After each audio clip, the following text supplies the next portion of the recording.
হয়ে যেত। এভাবে কতদিন চলবে বলতিনি? আর তুই একদিন ম্যানেজ করবো, সব ঠিক হয়ে যাবে। এই জানো দুটো বাড়িতে মানুষ আছে, ওইভাবে বসে চলে আসলি কেন? আসবো না তো কি করবো?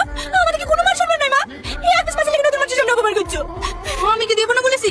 এই তুই আমাকে মা বললি? হ্যাঁ তো কি হয়েছে? হ্যাঁ তো কি হয়েছে? তুমি তো আমাকে ছোটবেলা থেকে মানুষ করেছো, পিটিকে মা বলা যাবে না নাকি? পিটি আর মা তো একই। কোনোদিন বলিসনি তো, আজ থেকে তোমাকে মা বলি ডাকবো। তোমাকে এত ভালোবাসি, তুমি অপমান করলে খারাপ লাগবে না বলো? কাঁদিসনি। তোমরা এখানে বসে আছো? বাসিন্দুল্লাহ ভাই, কুল খাবেন? না। খান না, ভালো লাগবে। তাই না?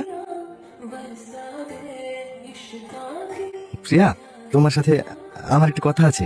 হ্যাঁ বলেন। আসলে কিভাবে বলবো কিছু বুঝে উঠতে পারছি না। আমাদের তো সেই ছোটবেলা থেকে বিয়ে ঠিক হয়ে আছে। তখন তো আমরা কিছু বুঝতাম না, এখন আমরা বড় হয়েছি, বুঝতে শিখেছি। বিয়ের আগে দুজন দুজনকে জানাটাও খুবই জরুরি। হ্যাঁ সে তো ঠিকই। তাই বলছিলাম, তোমার যদি বিয়েতে মত না থাকে, তুমি যদি অন্য কাউকে পছন্দ করো, আমাকে খুলে খুলে বলতে পারো, এ নিয়ে কোনো সমস্যা হবে না, আমি কিছু মনে করবো না। না না, আমি রাজি। আমার কোনো বয়ফ্রেন্ড নাই।